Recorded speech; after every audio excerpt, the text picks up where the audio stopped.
I'm an addict. My name's Adam. Hi, everyone.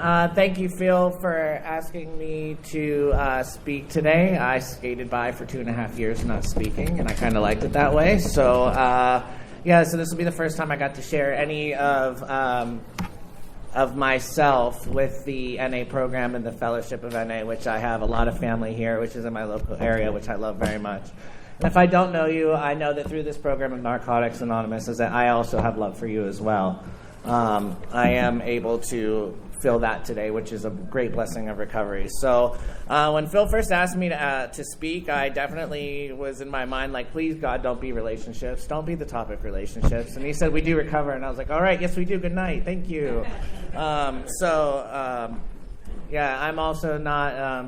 big fan of speaking in front of people, but I was doing a little praying beforehand, and I know as long as I let my higher power guide my words, guide my heart, and guide myself whenever I show up to this program, I am able to share the message with the addicts still suffering within this pavilion or within the rooms, and also outside in society, which I pray for several people multiple times every time I'm in a meeting. Somebody always comes to mind. We all know somebody who wants to see in this room. So at first, I was wondering how I was going to approach this. I tried not to think too much into it. So I personally am a creature of, I like to know everything. Like when I first got here, I like to study the words. I like to find out how it means to me.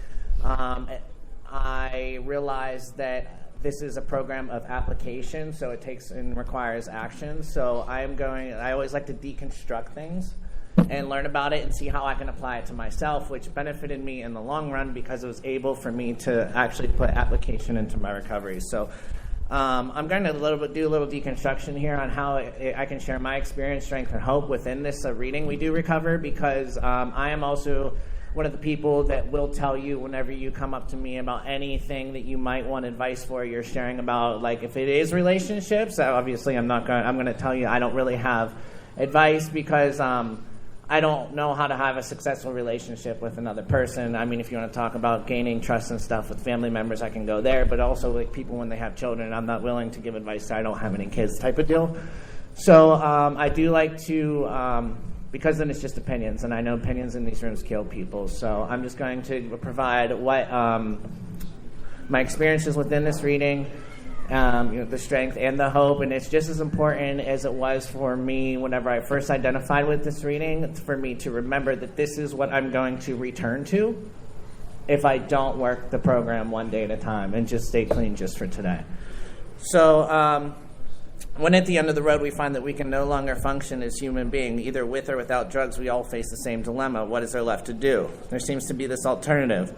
Either go on to the best we can to the bitter ends, jails, institutions, or death, or find a new way to live. In years gone by, very few addicts ever had this last choice.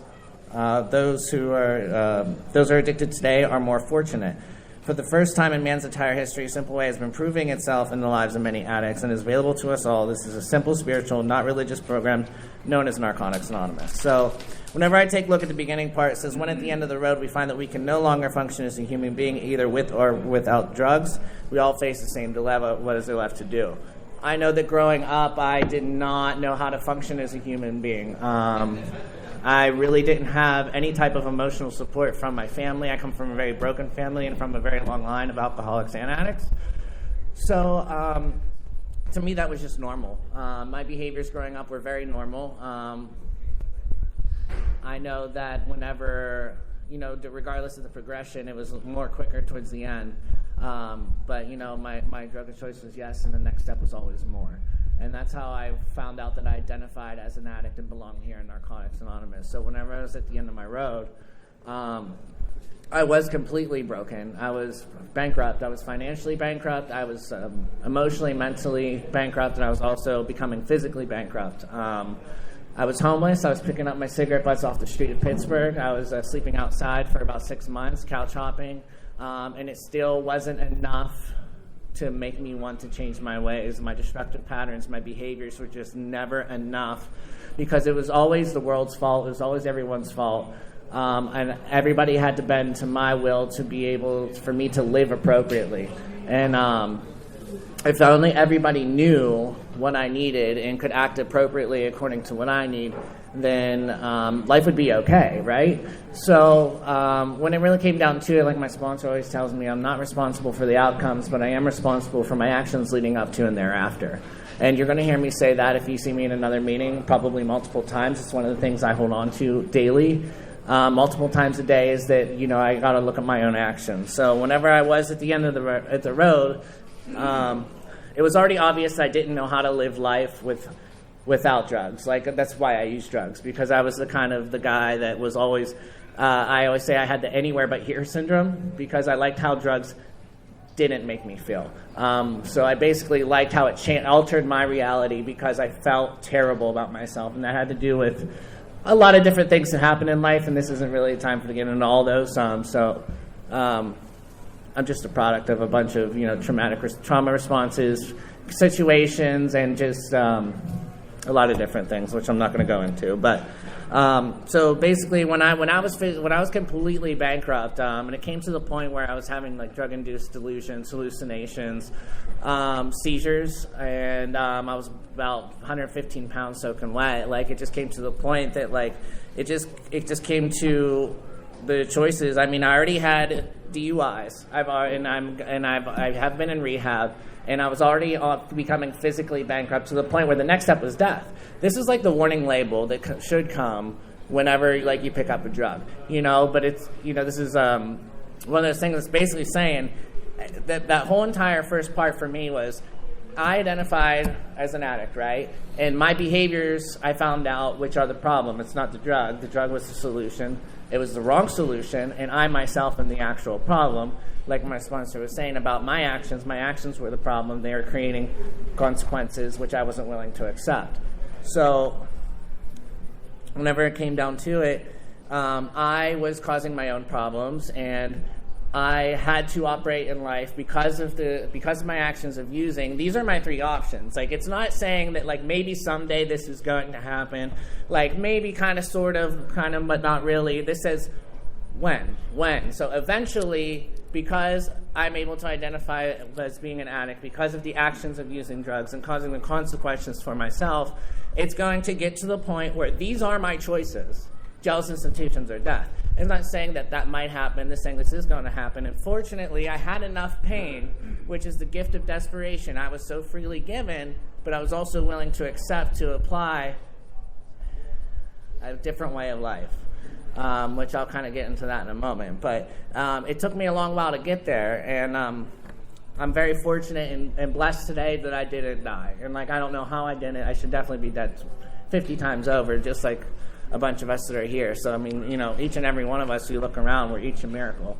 Every day is a miracle for each of us that are a miracle. And it's some days hard to look at it that way, but, like I said, attitude of gratitude, that's what's going to keep us clean. And grateful addicts will never use. And also, gratitude requires action. That's also another topic.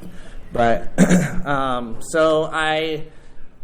if I continued down the path that I was going, I knew that I was going to get more legal consequences. I was going to end up in another facility, or I was going to die. And basically, if I was fortunate enough, I wouldn't die. I work in the field of recovery now. I have been given that blessing, which is very hard, but also a great reminder, because there are some that aren't as fortunate as all of us sitting here. The ones sitting here, we actually have a chance today.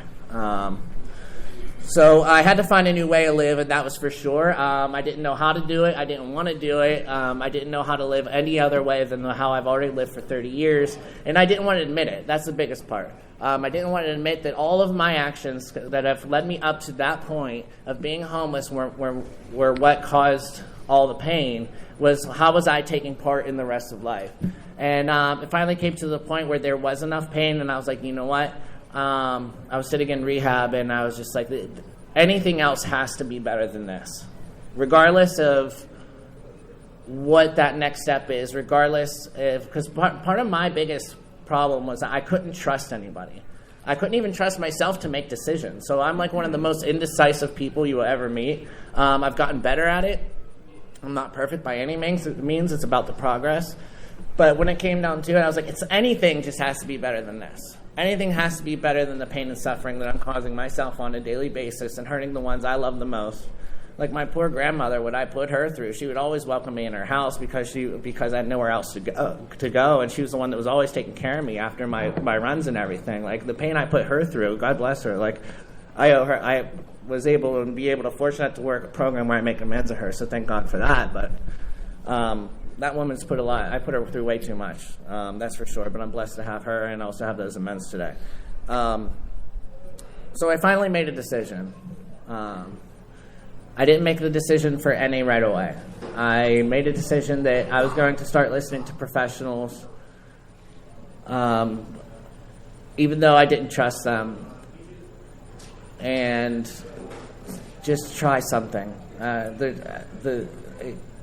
just didn't have a way out, and that's all I wanted was a way out. Like, I didn't want to die, but I didn't know how to live. I didn't want to live, and I also didn't want to die. So I started taking a couple suggestions, and they're like, okay, well, how about you go to a couple meetings here in the rehab? And then eventually I realized that, like, I really, really enjoyed it. It was the fellowship. That's what makes it so beautiful here is, someone was saying earlier, is the connection. Somebody really made me feel welcome in the fellowship of Narcotics Anonymous. And then after I started showing up and I heard people speaking and telling their testimony and also sharing in meetings, was that I was able to identify and I was able to see that I wasn't alone. That was one of my biggest factors, is I hated being alone. I hated feeling alone. And in the world without Narcotics Anonymous, I felt alone 24 hours a day, 7 days a week. The days were too long to live, and I couldn't do it with or without drugs. And that was a fact. So in the end, with the blessings of recovery today, I am able to say that there's not enough hours in the day, which is a total change of perception. So, and for the first time in mankind's history, a simple way has been proving itself in the lives of many addicts. It is available to us all, So eventually they're like, all right, why don't you're going to go to these 12-step abstinent meetings, whatever you choose, and I chose NA, which I'm very glad I did that. This is my family now. This is my way of life, and it's one of those things where it's one thing to. My counselor told me, they're like, oh, as long as you do the literature and the sponsor and the meetings and, you get a home group and all that, you practice these on a regular basis, you have a good chance of staying clean, right? So I made it to the meetings. I was fortunate enough to do that, and I took a suggestion of doing the 90 and 90, even though I didn't have a license. So that required me to get phone numbers, right? Required me to get real uncomfortable and ask for help, which I still hate to do to this day, but I'm be able to practice a little humility there, and I'm able to accept a different way of life, much more easier today than what I did when I first got here. But so I took the suggestions and I made it to NA, and the thing is it's one thing to show up and do meetings. I can hide behind a meeting and not do what I need to do in life, but the magic is in the steps. It's interesting to me because I can almost if I hang around, a lot of times, this program has also told me that I don't always need to open my mouth. A lot of the times you'll see me sitting and just listening until I'm spoken to or the topic is brought up.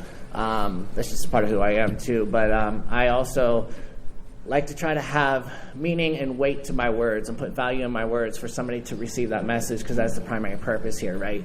So whenever I am able to work the steps and I can feel it. I can feel the change. I feel the change in my heart and in my soul, because I put everything in it. Everything I put into it is everything I gotten out of Narcotics Anonymous. And so far that has been a completely new way of life which has given me value to place into my life, which has given me the want to live again. I feel like I have all the potential in the world at this point. And, from somebody that is able to go from being homeless, picking their cigarette butts off the street, who's having enough seizures that it tears him down so much that he has to run to his grandma's house to be taken care of just to do it all again. It's a miracle.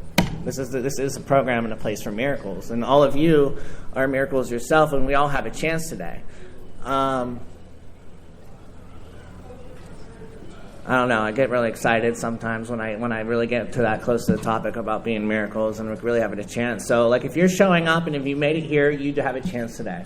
And as much as this program is simple, sometimes it's not easy. We all have our own personal circumstances that we have to, and obstacles and barriers that we have to break through. But the thing is, as long as we pick up the phone and ask somebody for help, there's anybody here. I could call anybody here, even if I don't know you, and say, I'm having this issue or something like that, or having a problem, or hey, I feel like getting high today, and you're all going to listen to me, or I would listen to you as well. And that's the beauty of the program. We have a chance today because it is about that social connectedness and that therapeutic value of one addict helping another. So I work through the steps, and like I do love all 12. I'm getting ready to go through them again, but there's a really special place in my heart about 4 through 7 that really showed me my behaviors and really was able to help me be able to change my ways, actually notice things before they get out of hand. Starting to notice what is happening with me in my emotions, because feelings aren't facts. So when I'm feeling a certain kind of way, I know that I don't have to do first thought wrong, pick up the phone, call somebody, and learn a new way of life and be able to apply something else a different kind of way. And I will say at the last part of the reading where it says this simple, spiritual, not religious program known as Narcotics Anonymous, I'm grateful for that because religion was thrusted down my throat for a long time by family members, basically. And I never really understood religion. I would always show up to different things with them when I was younger, and I could just never apply or understand that. But whenever the concept was that I could do this on my own with my own concept and it doesn't have to be anyone else's, I was able to choose something which technically, if you want me to put it in a big roundabout way, love is my religion. It's just like the song, really. But, the more love I have in my actions, the more love I have in my thoughts and my feelings, the more that I walk 24 hours a day with unconditional love, which is a major difference from the original conditional love standards that I came from, I'm able to feel like I'm floating. There's just a feeling about it that I've been able to achieve that I've never been able to feel in my entire life, and that is through this program of Narcotics Anonymous. The magic's in the steps. If you're here and you haven't started steps or you're sitting on a step, I recommend that you get through it. Make time for it. You're the only person that's going to be holding yourself back. I sat on several steps until the pain. It's normally when the pain gets great enough. Until I actually surrender to whatever I'm going through to be able to make a change. And this change normally happens through my steps, which my sponsor guides me through. So if you're here, you have a chance. This is the warning label, basically. This is for anybody. If you're ever thinking about returning to researching and going back to using or active addiction, we should read this. We do recovery because it blatantly states what's going to happen. Jails, institutions, or death. So with a few simple suggestions, getting a home group, getting a sponsor, and working the steps, because it is a 12-step fellowship, you can change your way of life. At least I have been able to. So with that, I love you all. Thank you for letting me share.